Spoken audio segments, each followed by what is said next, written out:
Beginilah rekaman video amatir warga saat kobaran api melahap 3 buah bangunan rumah dan 1 warung sembako di Kampung Simpang, Cianjur, Jawa Barat. Kepulan asap terlihat membumbung tinggi di atas bangunan. Diduga kebakaran dipicu akibat dari pembakaran sampah warga yang menyambar kompor gas. Banyaknya bahan yang mudah terbakar membuat kobaran api dengan cepat membesar. Api dapat dipadamkan 1 jam lebih kemudian setelah petugas menerjunkan sebanyak 3 unit mobil pemadam kebakaran. Tidak ada korban jiwa maupun korban luka dari kejadian tersebut, namun kerugian diperkirakan mencapai hingga ratusan juta rupiah. Pemadaman dilakukan tanpa kendala berarti karena akses kendaraan mudah masuk serta sumber air dekat dari lokasi kejadian. Dari Cianjur, Jawa Barat, Muhammad Andi Isyan, iNews melaporkan.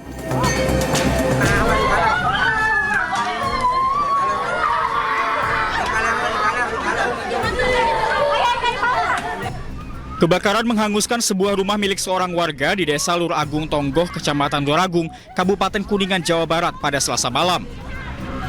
Kobaran api yang berasal dari kamar bagian depan langsung menyambar seisi rumah hingga seluruh barang tidak sempat diselamatkan.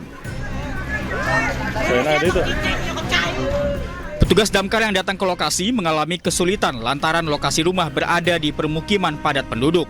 Kencangnya angin dan banyaknya barang yang mudah terbakar juga menyulitkan petugas untuk memadamkan api. 2 unit kendaraan pemadam kebakaran diturunkan. Setelah 1 jam, api akhirnya berhasil dipadamkan. Api sangat besar yang kami terima laporan awal dari visual juga udah terlihat besar, makanya kami langsung menerjunkan 2 randis dan terinformasikan ke kami itu daerah padat penduduk gitu. Jadi kita langsung menerjunkan 2 randis sehingga penanganan lebih cepat. Untuk bangunan itu 100% hangus terbakar, berikut barang berharganya juga ikut terbakar. Akibat kebakaran tersebut, pemilik rumah juga mengalami kerugian mencapai ratusan juta rupiah. Dari Kuningan, Jawa Barat, Miftahudin, iNews melaporkan.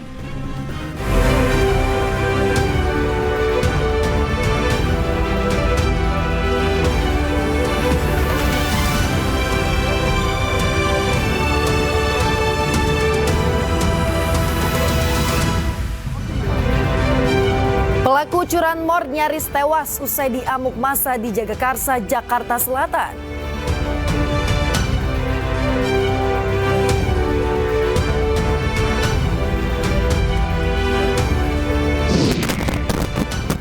Pendaki asal Jakarta yang hilang 9 hari di Gunung Rinjani, NTB ditemukan tewas.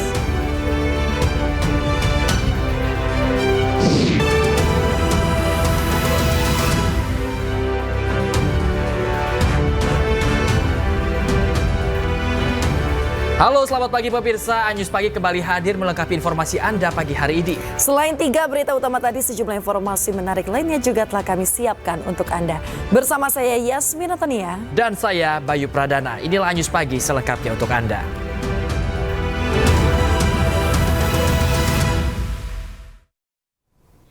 Pemirsa, kita awal informasi pagi hari ini. Seorang pria pelaku curanmor nyaris tewas usai diamuk massa di Jagakarsa, Jakarta Selatan. Ya, pelaku tertangkap tagar saat hendak mencuri sepeda motor milik karyawan rumah makan.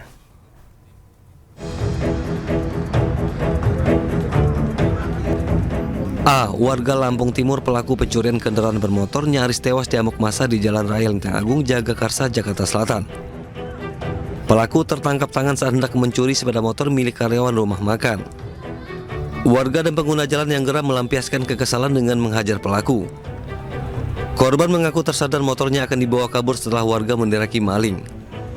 Motornya diparkir di depan, saya lagi nonton TV di sini, Pak. Terus di luar saya dengar ada teriak maling-maling, saya langsung keluar. Tapi saya lihat motor saya langsung udah nyala, udah ada kuncinya itu dari si maling itu. Saya keluar dari masa itu udah kekunci, katanya motor yang banyak mau dimaling. Makanya aku langsung bilang aku manggil suami saya, karena saya lagi duduk. Petugas kepolisian yang mendapat laporan datang ke lokasi dan membawa pelaku ke Mapolsek Jagakarsa, Jakarta Selatan untuk ditindak lebih lanjut. Akibat kejadian ini, arus lalu lintas dari arah Tanjung Barat menuju Depok mengalami kemacetan yang cukup panjang. Dari Jakarta, Rizky Falupi, iNews melaporkan. Seorang pria ditangkap warga usai terpergok mencuri kabel gardu listrik di Tambora, Jakarta Barat. Namun satu pelaku lainnya berhasil kabur.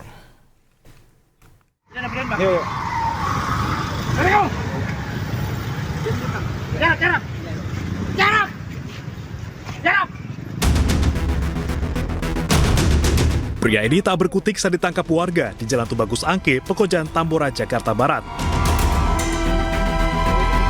Ia terpergok mencuri kabel di sebuah gardu listrik bersama satu rekannya. Warga curiga dengan aktivitas kedua pelaku yang tengah membongkar gulungan kabel di tepi jalan. Pria ini pun dibawa polisi ke Mapolsek Tambora bersama barang bukti satu gulungan kabel, besi, dan berbagai alat kunci. Sayangnya, satu pelaku lain berhasil kabur. Anggota kami sedang melaksanakan patroli di lapangan, kemudian mendapatkan laporan bahwa telah terjadi pencurian kabel PLN. Kemudian anggota kami datang ke TKP, terus ditemukanlah satu orang yang sedang melakukan aksinya. Kemudian oleh anggota kami dilakukan penangkapan, terus kemudian berikut barang bukti dibawa ke komando. Pelaku kini diperiksa intensif di Mapolsek Tambora untuk mempertanggungjawabkan perbuatannya. Dari Jakarta, Miftahul Gani, iNews melaporkan. Pemirsa, sebagai upaya menata kawasan agar lebih aman dan nyaman, penertiban kabel utilitas kembali dilakukan. Kali ini penertiban kabel-kabel semraut berlangsung di kawasan Kebayoran Baru, Jakarta Selatan.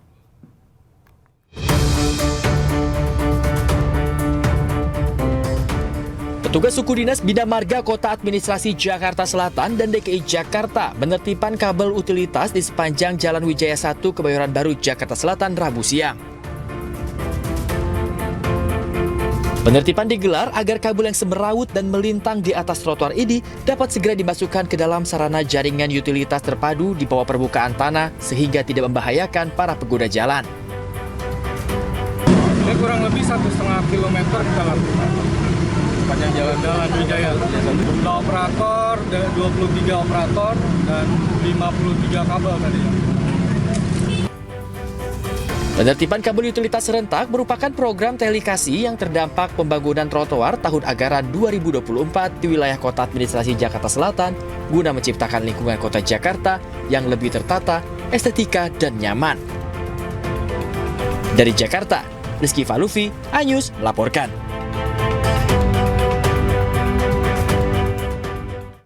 Pemirsa, dugaan pencabulan guru terhadap belasan siswa SMK negeri di Jakarta saat ini tengah ditangani oleh Polres Jakarta Utara.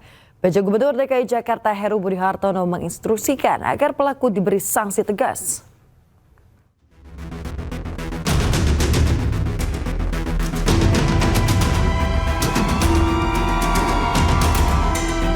Kasus dugaan pencabulan belasan siswa SMK Negeri Jakarta Utara tengah ditangani oleh Polres Jakarta Utara. Saat ini kasusnya masih di tahap penyelidikan setelah sejumlah korban melapor pada Selasa kemarin. Namun demikian, belum diketahui kapan terduga pelaku akan dipanggil untuk diperiksa. Menanggapi adanya dugaan pencabulan yang dialami belasan siswi SMK, PJ Gubernur DKI Jakarta Heru Budi Hartono mengaku telah memerintahkan Kepala Dinas Pendidikan untuk mengawal kasus tersebut hingga tuntas. Heru juga meminta agar oknum guru tersebut diberikan sanksi tegas. Heru, soal tindak lanjut ke guru yang melakukan pelecehan seksual di Jakarta Utara gimana? Guru yang melakukan pelecehan seksual di mana? Saya sudah minta kepada Kepala Dinas yang hal seperti itu ditindak tegas nanti mekanisme administrasi melalui inspektorat. Ya. Akan diberhentikan, Pak? Udah pasti prosesnya. Kasus dugaan pelecehan seksual terhadap 15 siswa oleh guru seni budaya di sebuah SMK negeri di Penjaringan, Jakarta Utara terbongkar setelah videonya viral di media sosial. Dari Jakarta Pusat, Rani Sanjaya, iNews melaporkan. Pemirsa, sebelumnya 19 siswi yang diduga menjadi korban pencabulan oknum guru melapor ke Mapolres Metro Jakarta Utara. Usai melapor, 19 orang siswi langsung dibawa ke RSCM untuk divisum.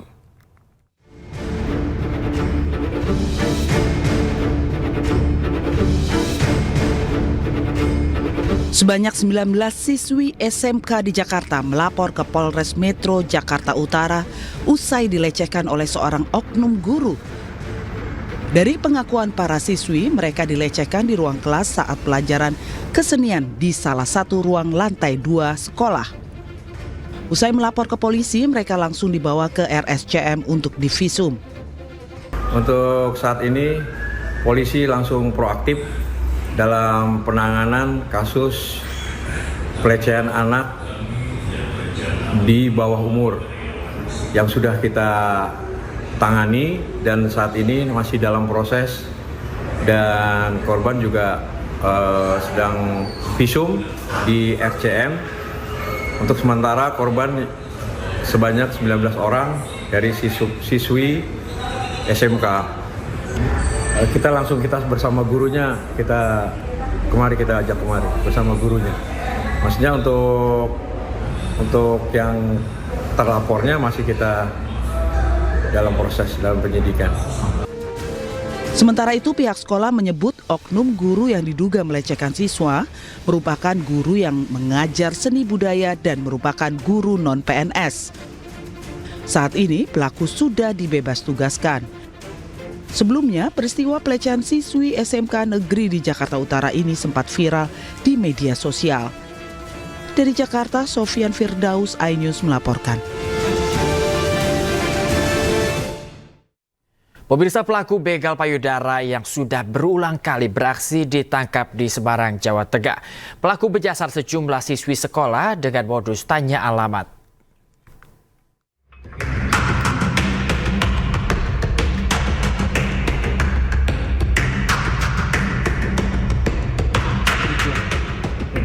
Kamera CCTV merekam aksi MAL, 22 tahun, melakukan begal payudara pada siswi SMP di Jalan Wondri, Semarang. Korban sempat melakukan perlawanan dengan mengejar tersangka namun gagal. Tak hanya sekali, tersangka juga sempat melakukan aksinya pada siswi SD dengan modus berpura-pura menanyakan alamat lalu melecehkan korban dan kabur. Berbekal rekaman CCTV, polisi membekuk pelaku di sebuah rumah makan. Polisi gelandang pelaku ke Polrestabes Semarang. Selain tersangka, polisi juga mengamankan sepeda motor yang digunakan saat beraksi. Hasil pemeriksaan, tersangka melakukan aksi bejatnya usai pulang bekerja di sebuah tempat pencucian mobil.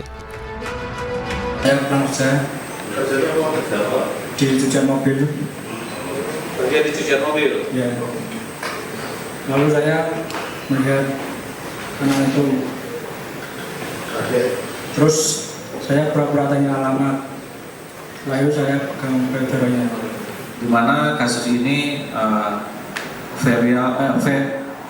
viral di media sosial. Kasus pertama adalah kasus begal payudara, ya, tanggal 30 September. Jadi kurang lebih 2 minggu kemudian. Akibat perbuatannya, tersangka terancam hukuman 7 tahun penjara. Dari Semarang, Jawa Tengah, Kristadi, iNews melaporkan.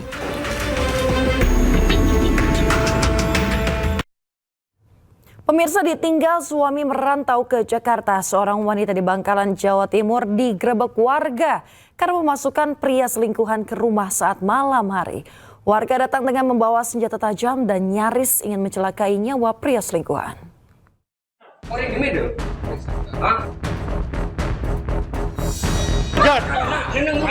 Warga menggerebek pasangan selingkuh di rumah sang wanita di Desa Lombang Dejeh, Kecamatan Blega, Bangkalan, Jawa Timur.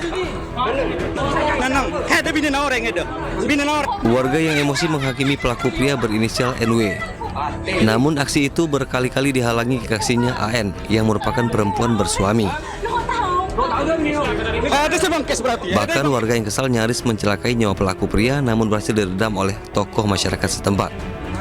Setelah dilakukan mediasi dan yang laki-laki menyampaikan kepada Kepala Desa Lombang Dejeh tidak bisa pulang karena ada di Jakarta.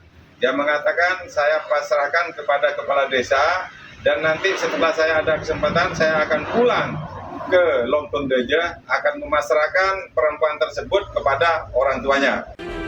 Kasus perselingkuhan ini kemudian dimediasi tokoh masyarakat dan polisi. Suami AN yang bekerja di Jakarta juga sudah beritahu tentang perbuatan istrinya. Dari Bangkalan, Jawa Timur, Taufik Sahrawi Ainis melaporkan. Resah dengan adanya panti pijat atau tempat spa yang diduga menyediakan layanan prostitusi. Mahasiswa di Medan geruduk tempat spa. Sempat diproses oleh polisi dan Dinas Pariwisata, namun pengelola mengelabui petugas dengan mengganti nama.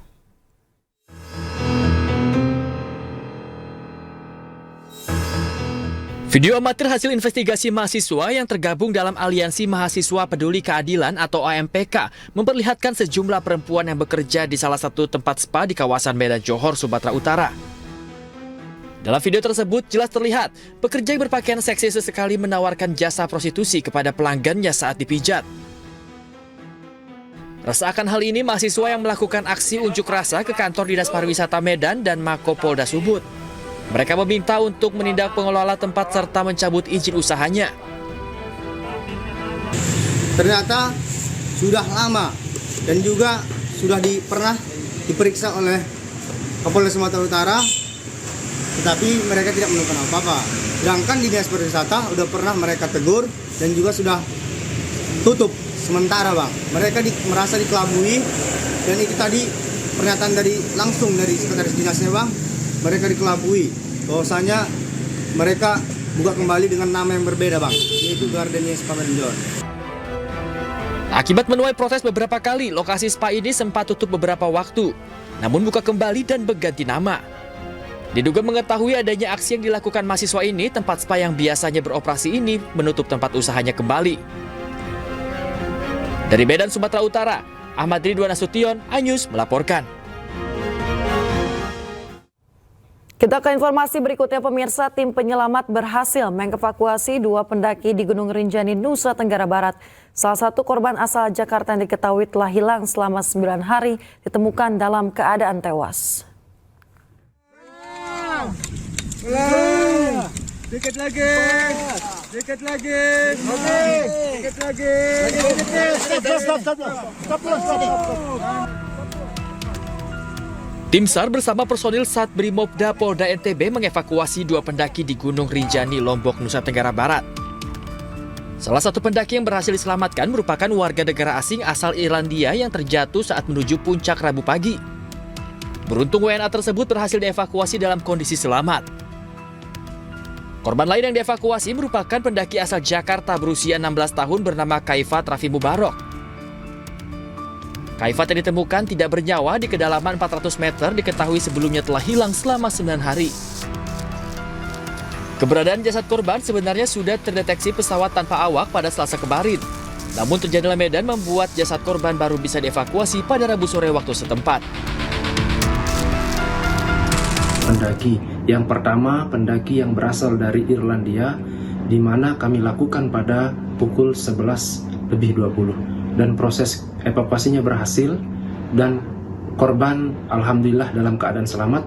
Kemudian kami lanjutkan evakuasi pada pukul 14:50 di mana kami mengevakuasi pendaki yang berasal dari Jakarta dalam keadaan sudah meninggal dunia. Proses evakuasi pun berlangsung dramatis. Petugas harus menggunakan tali untuk menarik korban ke atas. Evakuasi korban berlangsung selama 2 hari.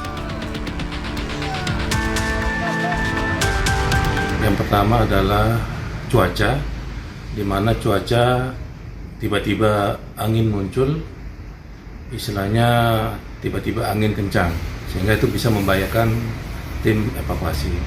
Yang kedua, berkabut, di mana jarak pandang istilahnya yang terbatas. Yang ketiga, terkait dengan dalamnya posisi korban.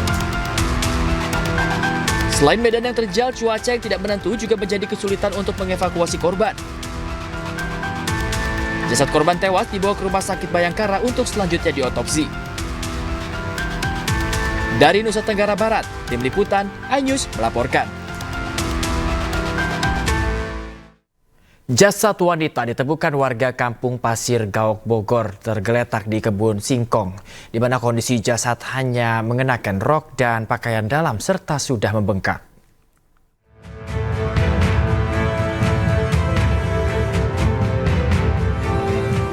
Warga Kampung Pasir Gaok, Desa Rancabungur, Bogor, Jawa Barat digemparkan dengan penemuan sesosok jasad wanita di kebun singkong. Kondisi jasad hanya mengenakan pakaian dalam dan rok serta sudah membengkak. Tidak ada kartu identitas yang ditemukan di dekat jasad. Melihat kondisi jasad, warga mengaku tidak ada yang tahu dan curiga lantaran lokasi penemuan dekat dengan Jalan Raya Rancabungur yang sering dilewati warga.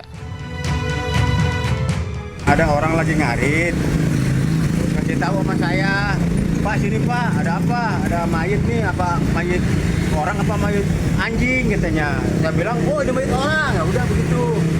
Baru warga ada nyamperin semuanya barang banyak. Jenis kelaminnya laki-laki perempuan Pak?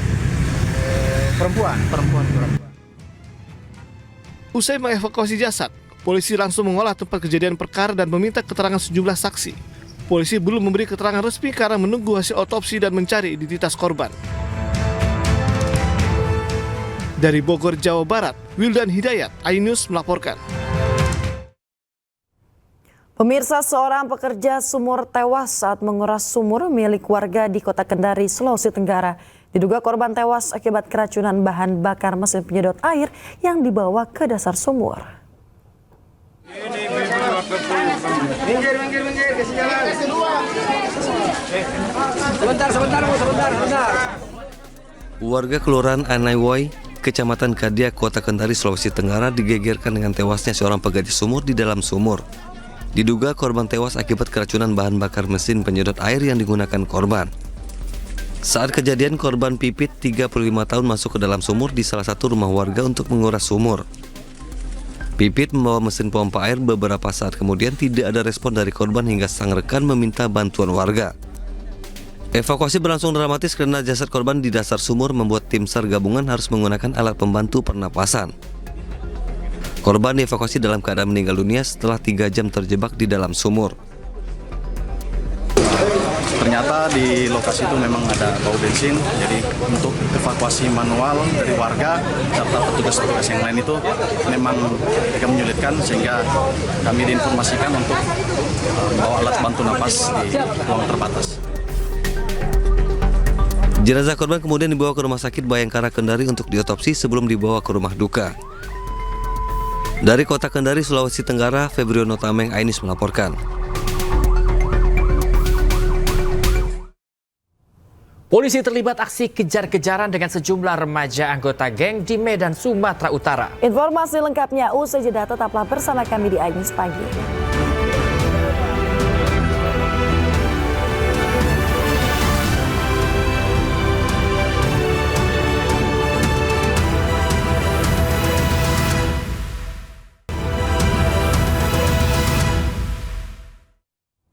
Pemirsa, terima kasih Anda masih di iNews Pagi. Pemirsa, kita ke informasi lainnya. Polisi terlibat aksi kejar-kejaran dengan sejumlah remaja anggota geng motor yang hendak tawuran. Ya, dari tangan 3 anggota geng motor yang berhasil diringkus ditemukan senjata tajam dan juga bom molotov.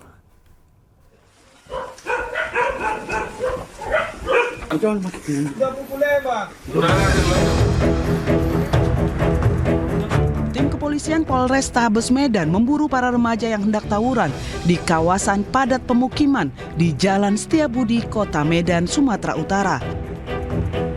Tim anti begal dan geng motor Satreskrim Polrestabes Medan yang cepat tiba di lokasi langsung meringkus 3 remaja. Saat berhasil ditangkap, 2 dari 3 remaja yang diringkus ternyata masih berstatus anak di bawah umur karena usianya masih di bawah 17 tahun. Dari tangan 3 remaja yang diringkus, tim sus anti begal dan geng motor menyita sebilah pedang dan 2 botol minuman yang hendak digunakan para pelaku sebagai bom molotov. Pihak kepolisian masih memburu beberapa remaja lainnya yang turut terlibat dalam geng motor ini. Hasil pemeriksaan polisi, kelompok geng motor yang hendak melakukan tawuran saling mengenal dan kerap berkomunikasi melalui media sosial setiap kali akan melakukan tawuran. Yang berkat informasi masyarakat, tim kita segera keluar ke lokasi dan berhasil mengamankan 3 orang pelaku, yang kebetulan 2 masih di bawah umur, 1 yang dewasa, inisial AJS. Mungkin berdasarkan hasil penanganan dari Satreskrim, ya sekarang mereka menggunakan media sosial, ya dengan menggunakan WA Group, ya seperti tadi kita dengar, ya mendapat chatting-chattingan dan itulah mereka berkumpul. Kuat dugaan kelompok geng motor ini hanya ingin menunjukkan eksistensinya dengan cara melakukan aksi tawuran.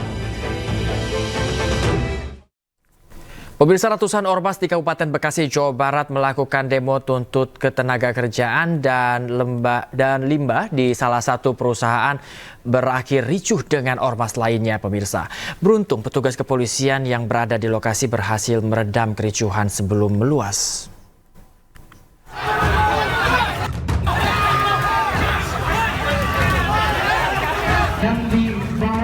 Ratusan ormas yang mengatasnamakan Solidaritas Komando Barisan Rakyat melakukan aksi demo di depan PT Sigma Rekayasa Prima yang berada di kawasan industri Jababeka, Cikarang Utara, Kabupaten Bekasi, Jawa Barat. Pendemo menuntut pihak perusahaan agar mengutamakan ketenagakerjaan dan memperhatikan masyarakat yang berdekatan dengan perusahaan.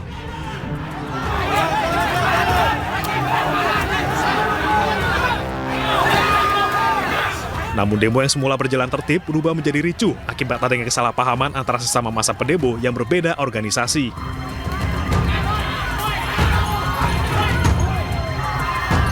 Petugas kepolisian dari Polres Metro Bekasi langsung melakukan tindakan pengamanan guna meredam kericuhan.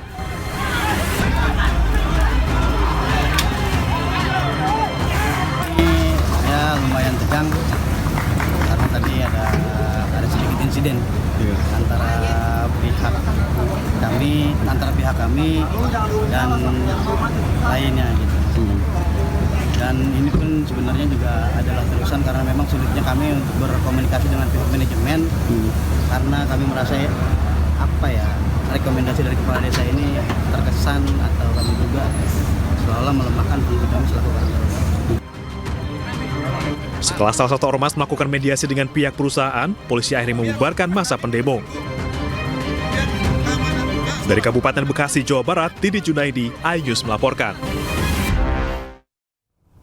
Pemirsa, Presiden Joko Widodo melakukan pertemuan tertutup dengan Presiden terpilih Prabowo Subianto di sebuah rumah makan di kawasan hutan kota Gelora Bung Karno, Senayan, Jakarta.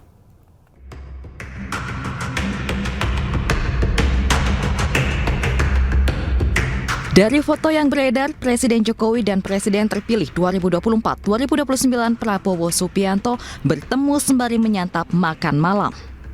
Pertemuan tertutup keduanya berlangsung selama 2 jam sejak pukul 7 malam. Usai bertemu, mobil Presiden Joko Widodo dan Presiden terpilih Prabowo Subianto secara bergantian meninggalkan rumah makan sekitar pukul 9 malam. Ditemui secara terpisah, Ketua Harian DPP Partai Gerindra Sufmi Dasko Ahmad menyebut pertemuan dilakukan untuk membahas proses transisi pemerintahan agar berjalan dengan lancar.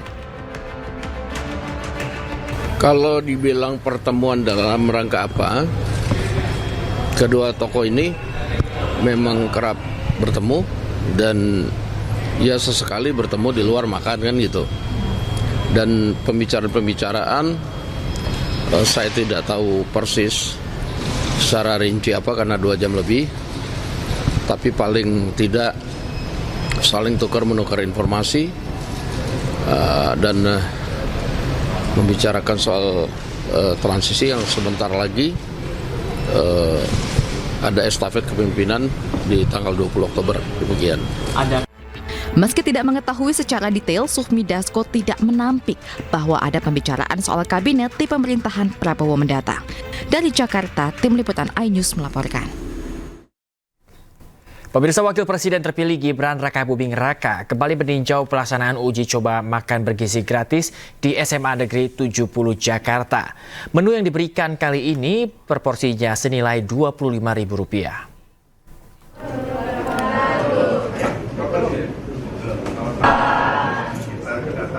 Gibran Rakabuming Raka didampingi PJ Gubernur Jakarta Heru Budi Hartono meninjau langsung pelaksanaan uji coba makan bergizi gratis di SMA Negeri 70 Jakarta. Sebanyak 1.075 porsi makanan bergizi dibagikan sesuai jumlah siswa.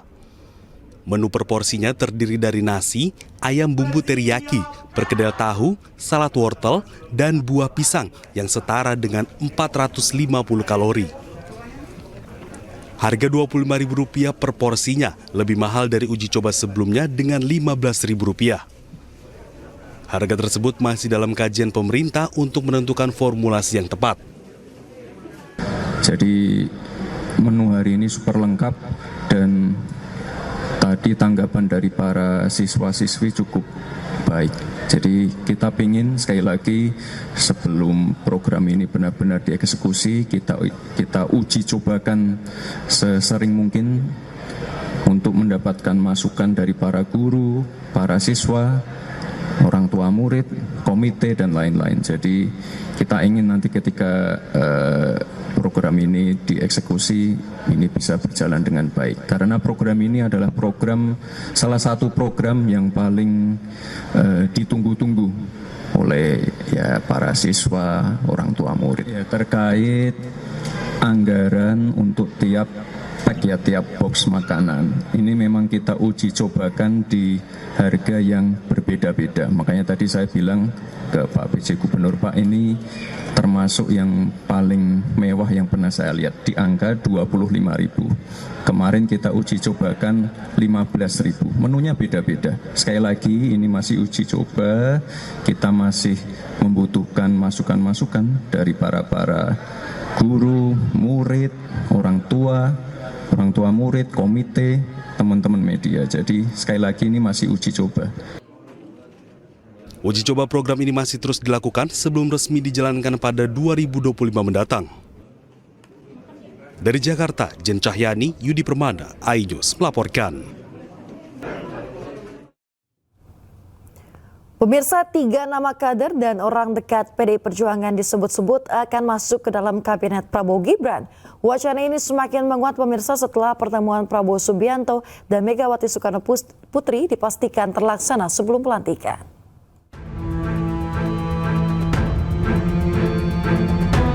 Sejumlah nama kader PDI Perjuangan digadang-gadang akan masuk dalam kabinet pemerintahan Prabowo Gibran.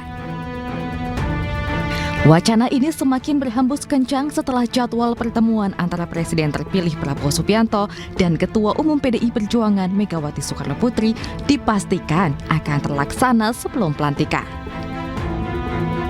Sekjen Partai Gerindra Ahmad Muzani juga tak menampik isu ini. Muzani menyebut bahwa Prabowo Subianto sudah memanggil sejumlah nama kandidat calon menteri. Setahu saya ada. Dari PDI Perjuangan? Karena beredar nama 3 nama, Pak. Ada 3 nama yang jadi menteri sekarang, Menpan RB, Pak Azwar Anas. Tunggu. Insya Allah ada. Pak Prabowo sudah ngomong bahwa nama-nama dari kabinet Pak Jokowi yang bagus-bagus akan beliau juga pakai untuk membantu beliau.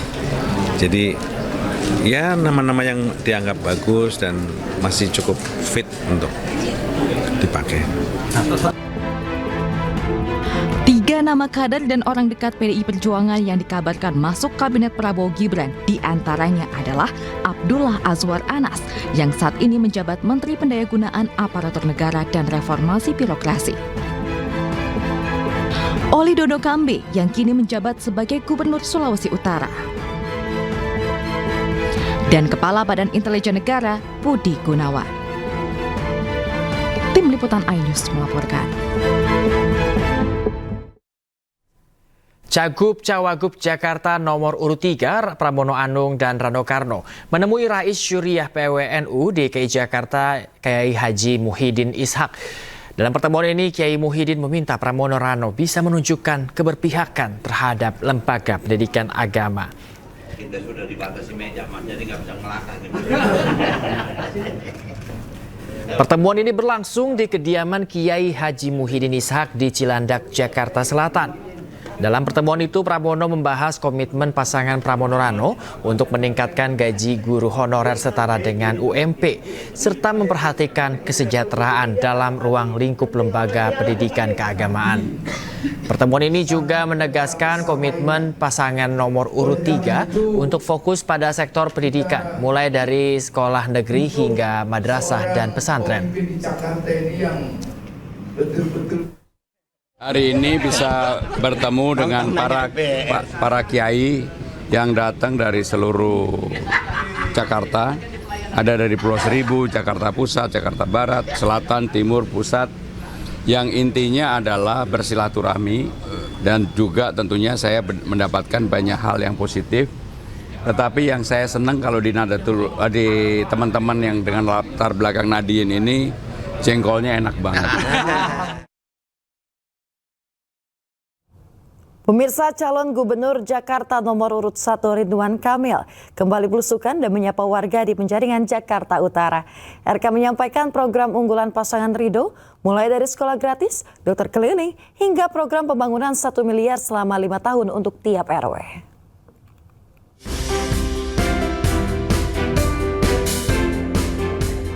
Ridwan Kamil menyusuri gang-gang kecil di dalam perkampungan sambil menyapa dan membagikan topi kepada warga di wilayah Penjaringan, Jakarta Utara. Mantan Gubernur Jawa Barat ini juga mensosialisasikan program Ridho jika terpilih sebagai pemimpin Jakarta nanti. Di antaranya sekolah gratis, dokter keliling, hingga program pembangunan 1 miliar selama 5 tahun untuk tiap RW. Warga pun terlihat antusias dan berharap kepada cagup nomor urut 1 ini untuk memperhatikan fasilitas rumah sakit di Penjaringan. Ada curhatan, ingin ada rumah sakit daerah untuk golongan menengah bawah yang mudah, dan minta pelayan BPJS jangan menganaktirikan warga yang tidak mampu, kira-kira begitu ya. Terus ibunya menyampaikan ada lahan kosong di daerah Waduk Pluit yang nanti kita hitung, kita lihat, mudah-mudahan karena tugas pemimpin kan apa maunya warga ya kita wujudkan. Selain itu, calon gubernur Jakarta nomor urut 1 ini juga menemui sejumlah petinggi Majelis Ulama Indonesia Jakarta di Islamic Center Koja, Jakarta Utara. Pertemuan ini dalam rangka silaturahmi sekaligus mendengarkan masukan dari MUI soal masalah umat. Alhamdulillah tadi beliau memberikan waktu yang sangat luas, hampir 2 jam. Kami bertemu, berbicara dari hati ke hati untuk kemaslahatan umat ke depan. Karena Majelis Ulama Indonesia itu bukan lembaga politik, tidak terkait dengan dukung-mendukung secara personal. Ridwan Kamil dan Suswono akan terus turun menyerap aspirasi masyarakat dan memberikan solusi lewat program unggulan Ridho untuk kemajuan masyarakat Jakarta 5 tahun mendatang. Tim Liputan iNews melaporkan. 2 jenderal calon gubernur Jawa Tengah belusukan temui warga. Keduanya belanja masalah yang selama ini menghantui Jawa Tengah.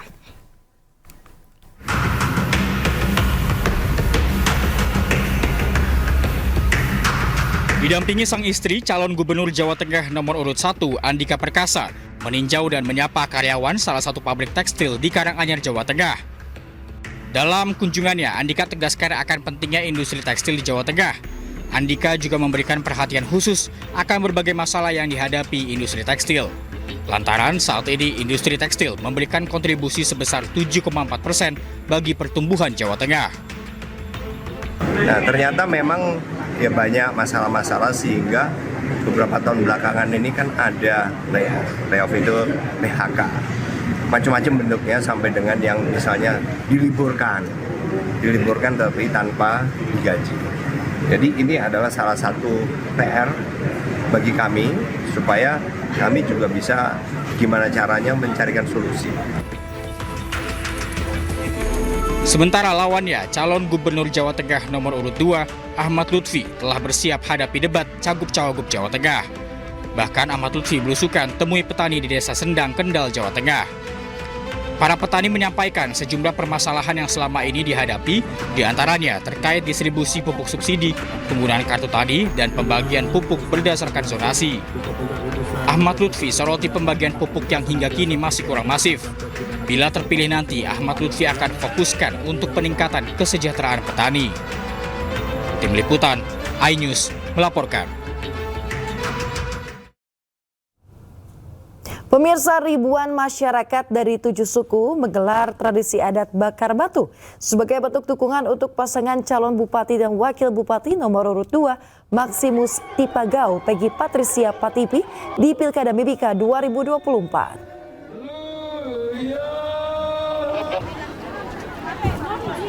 Pemirsa, calon Bupati Mimika Maximus Tipagau yang merupakan Ketua DPD Partai Perindo mengapresiasi dukungan 7 suku kepada dirinya.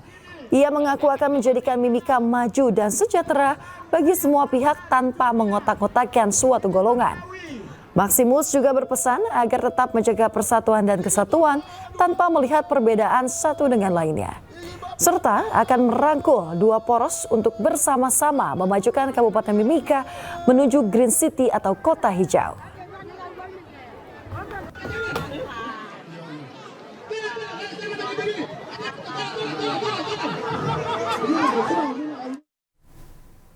Pemirsa, Partai Perindo menggelar perayaan ulang tahun ke-10-nya di kantor DPP Partai Perindo Menteng, Jakarta Pusat. Pada momen ini, Partai Perindo resmi meluncurkan gerakan bersama disabilitas sebagai salah satu komitmen merangkul masyarakat, khususnya penyandang disabilitas. Gerakan Perindo Bersama Disabilitas resmi diluncurkan bertepatan pada perayaan 1 dekade Partai Perindo di kantor DPP Partai Perindo Menteng, Jakarta Pusat. Gerakan ini merupakan bentuk dukungan Partai Perindo kepada penyandang disabilitas untuk dapat berkontribusi dan aktif berperan di tengah masyarakat. Aspirasi yang sudah kami tampung dari masyarakat, bagaimana kesetaraan ini harus diwujudkan dengan kesejahteraan ekonomi. Oleh karena itu kita akan memberdayakan semua kelompok-kelompok yang butuh bantuan, terutama dari kalangan difabel dan perempuan. Hadirnya gerakan ini juga menjadi ruang dan wadah yang inklusi bagi penyandang disabilitas agar mandiri dan lebih sejahtera secara ekonomi. Kami ingin mewujudkan Indonesia itu ramah terhadap penyandang disabilitas, Indonesia yang inklusif terhadap penyandang disabilitas. Maka Partai Perindo menginisiasi untuk mewujudkan itu. Karena kami merangkul penyandang disabilitas, karena kami paham betul bahwa ragam-ragam penyandang disabilitas ini memiliki suara dan kebutuhannya. Di luar sana masih banyak teman-teman disabilitas yang masih belum mendapatkan akses pendidikan. Mereka tidak mendapatkan akses kesehatan dan sebagainya. Dan itulah kenapa alasan saya dan Mbak Angki ada di sini untuk tetap memperjuangkan hak-hak teman-teman disabilitas. Kedepan, partai yang dipimpin Ketua Umum Angela Tanusudibyo ini akan memastikan kontribusi langsung dan mendorong kebijakan publik yang ramah terhadap penyandang disabilitas. Dari Jakarta, Esra Ambarita, Fakih Satrio, Damar Wicaksono, iNews melaporkan. International Allpack Indonesia dan Allprint Indonesia 2024 digelar di Jakarta International Expo Kemayoran, Jakarta Pusat. Pameran yang diikuti 1.500 perusahaan dari 30 negara ini menampilkan perkembangan teknologi pengemasan serta percetakan terkini.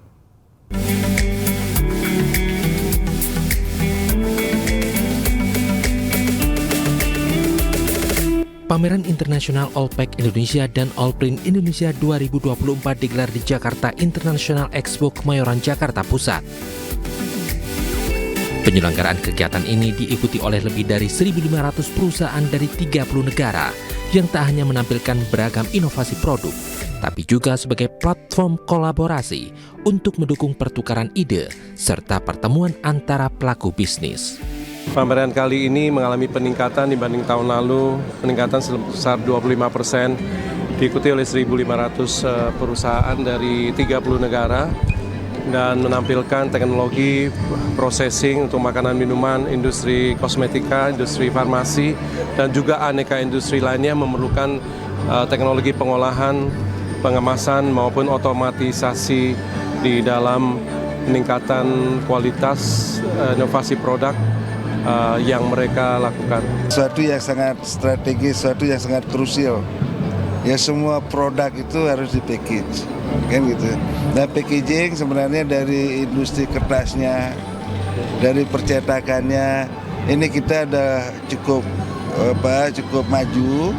Ya, sehingga di dalam acara ini mudah-mudahan nanti kita bisa mengupdate teknologi untuk packaging dan bahan packaging dan percetakannya, jadi bisa dilihat di sini untuk menyesuaikan dengan perkembangan daripada tren konsumen.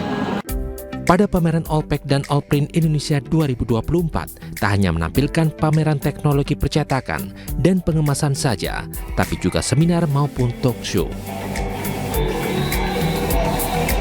Pameran Internasional Allpack Indonesia dan Allprint Indonesia 2024 digelar mulai dari 9 Oktober hingga 12 Oktober 2024. Dari Jakarta, Rian Rahman, Ade Supriyatna, iNews melaporkan.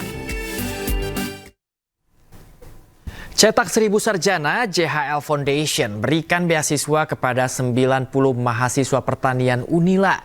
Selain dapat menyelesaikan studi secara tepat waktu, para penerima beasiswa diharapkan dapat mengabdikan diri di bidang pertanian setelah lulus.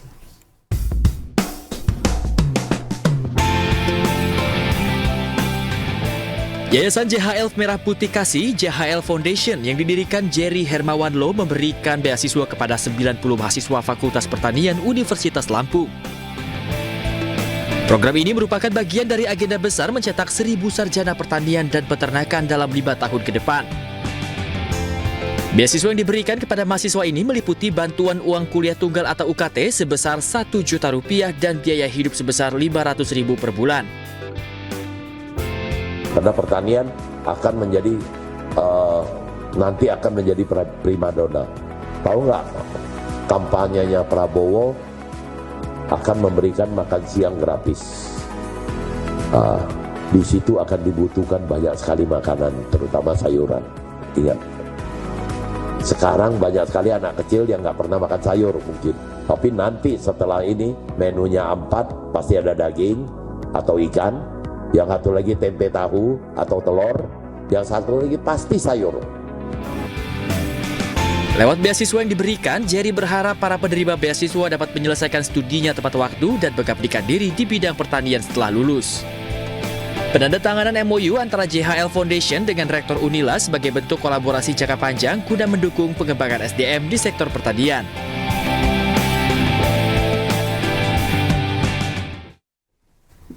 Diperkuat 2 amunisi baru, Timnas Indonesia optimis atasi Bahrain. Informasi olahraga akan kami hadirkan usai jeda berikut ini, tetaplah di iNews Pagi.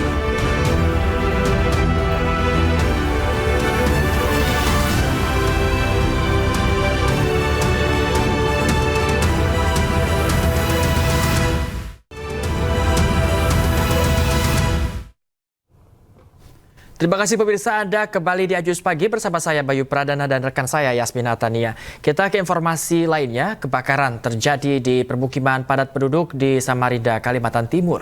Petugas kebakaran kesulitan memadamkan api akibat lokasi yang sulit dijangkau dan banyaknya material mudah terbakar.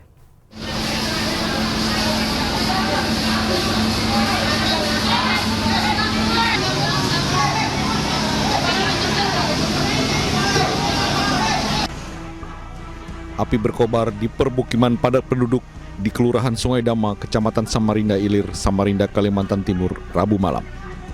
Api dengan cepat merambat ke permukiman lainnya akibat adanya lokasi dan banyaknya bangunan yang terbuat dari kayu. Lokasi yang berada di gang sempit membuat petugas kesulitan menjangkau titik api. Bahkan petugas harus membongkar pintu rumah agar dapat memblokade api yang merembet ke bangunan lainnya. Hingga 2 jam, akhirnya petugas pemadam kebakaran yang dibantu warga setempat berhasil memadamkan api. Sementara yang kami dapat informasi dari warga, kurang lebih 10 rumah. Dan yang terdampak itu hampir kurang lebih 4 rumah. Tidak ada korban jiwa dalam insiden ini, namun tercatat sedikitnya 14 bangunan hangus terbakar. Polisi masih melakukan penyelidikan terkait penyebab kebakaran. Namun sementara kebakaran terjadi diduga akibat korsleting arus pendek listrik. Dari Samarinda, Kalimantan Timur, Ardi Wirya, iNews melaporkan. Pemirsa, nekat menerobos lampu merah, minibus Toyota Calya menabrak pengendara motor hingga beralih jalur. Menabrak 3 pengendara lain di lampu merah PKE, Kabupaten Baru, Sulawesi Selatan. Kejadian ini terekam CCTV dan kini viral di media sosial.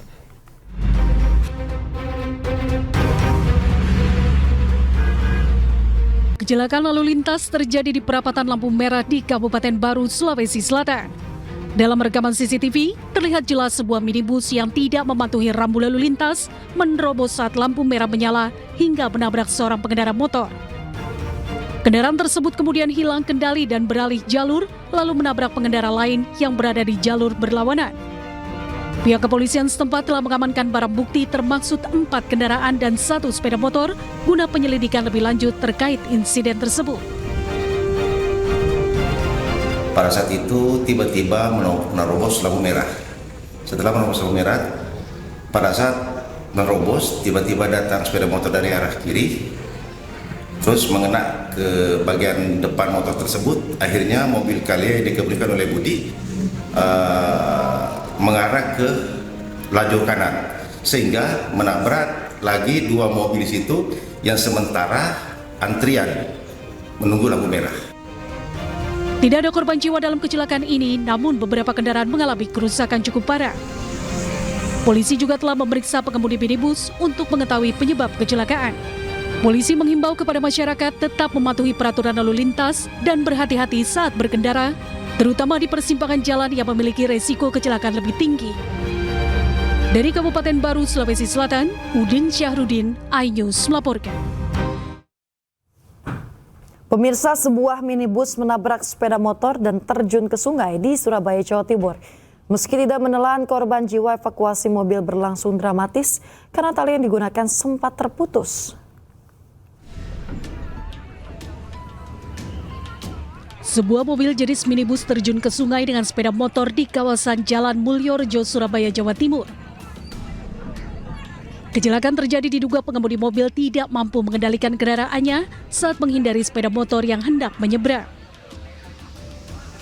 Mobil yang dikendarai Andi Gunawan ini oleng dan menabrak sepeda motor milik Yohanes hingga akhirnya terjun ke sungai.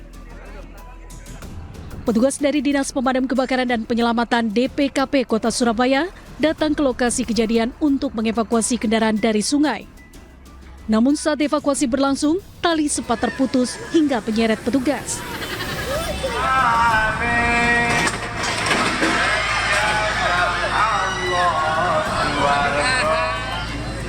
Beruntung tidak ada korban jiwa dalam peristiwa ini. Memang mungkin sudah rantas, jadi sehingga talinya ada yang miss hingga terlepas. Tapi secara keseluruhan proses evakuasinya seperti apa? Jadi untuk keseluruhan evakuasi alhamdulillah lancar. Ketika ada insiden tadi, alhamdulillah tidak ada korban atau personil yang dari kami yang tertimpa atau dan lain sebagainya aman. Setelah tali terputus, petugas berhasil mengevakuasi motor dan mobil yang terjun ke sungai. Akibat insiden ini, lalu lintas di sekitaran lokasi kejadian sempat tersendat. Dari Surabaya, Jawa Timur, Yuda Prawira, iNews melaporkan. Seorang polisi di Lubuk Linggau, Sumatera Selatan mengevakuasi korban tewas kecelakaan yang ternyata ayah kandungnya sendiri. Kisah pilu polisi Bribda Fajri tersebut viral di media sosial.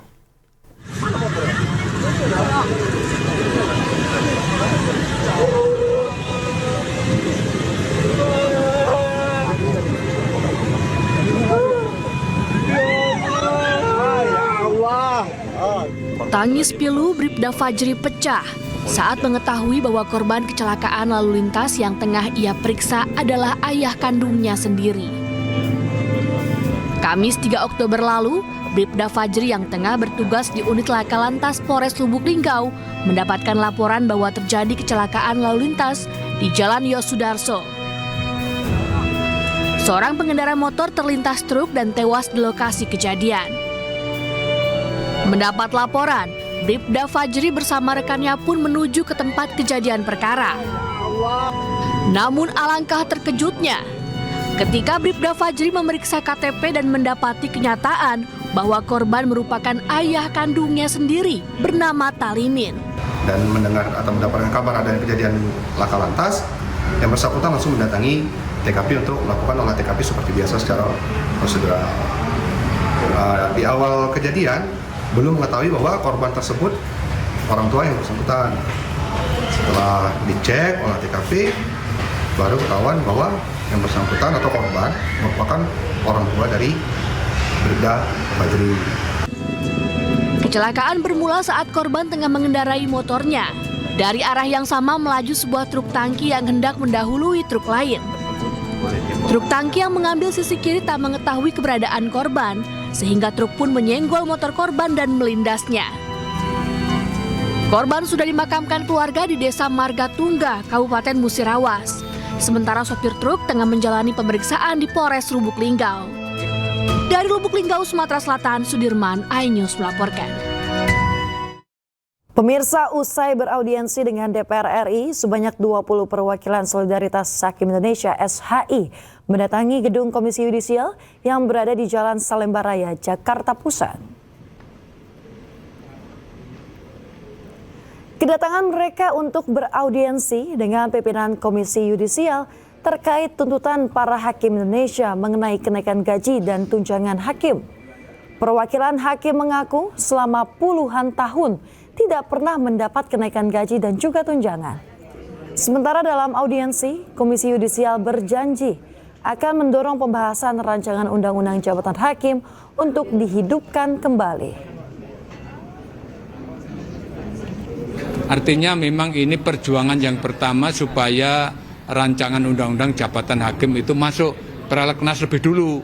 Kalau sudah masuk nanti baru diperjuangkan. Oleh karena itu nanti Komisi Yudisial akan memperjuangkan kembali supaya rancangan Undang-Undang Jabatan Hakim itu bisa masuk di prolegnas ya. Itu.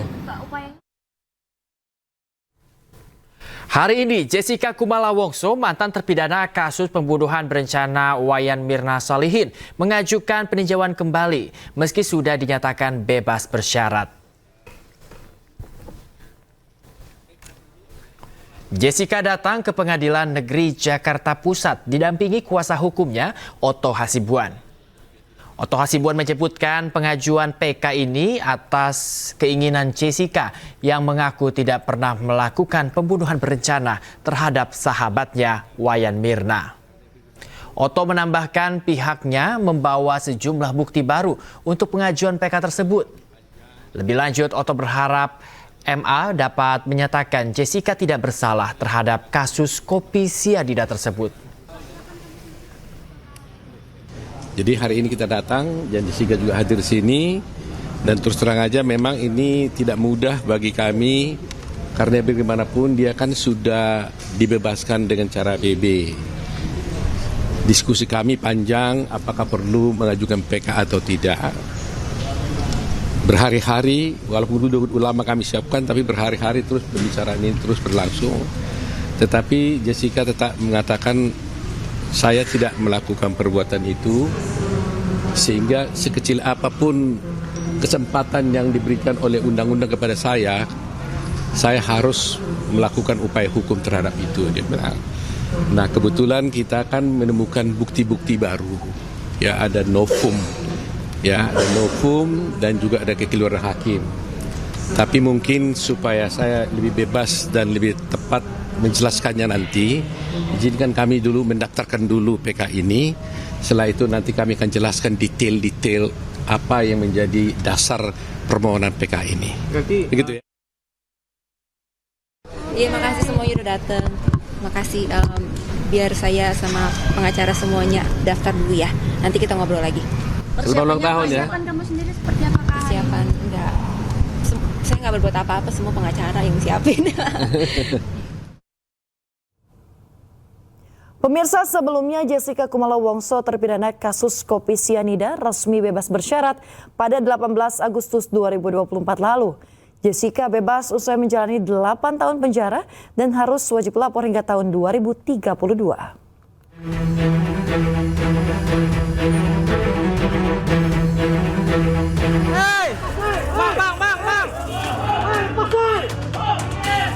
Jessica Kumala Wongso terpidana kasus kopi sianida dengan korban Mirna Salihin bebas bersyarat pada 18 Agustus lalu dari lapas Pondok Bambu. Jessica bebas usai mendapat remisi 58 bulan 30 hari.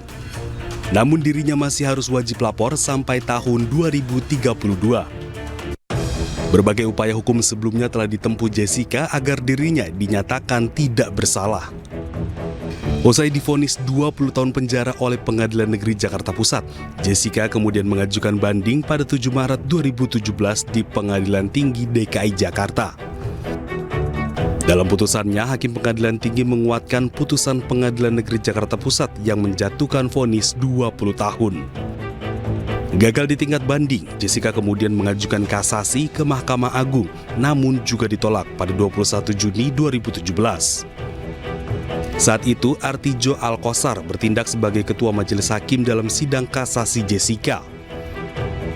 Kemudian pada 2018, Jessica pernah mengajukan peninjauan kembali namun ditolak. Jessica tetap dinyatakan bersalah dan divonis dengan hukuman penjara selama 20 tahun. Sebagai informasi, Mirna Salihin meninggal dunia setelah meminum es kopi Vietnam yang dipesan Jessica di sebuah kafe di Jakarta pada 6 Januari 2016 silam. Saat itu, hasil pemeriksaan Puslap 4 Polri menunjukkan Mirna meninggal akibat keracunan sianida.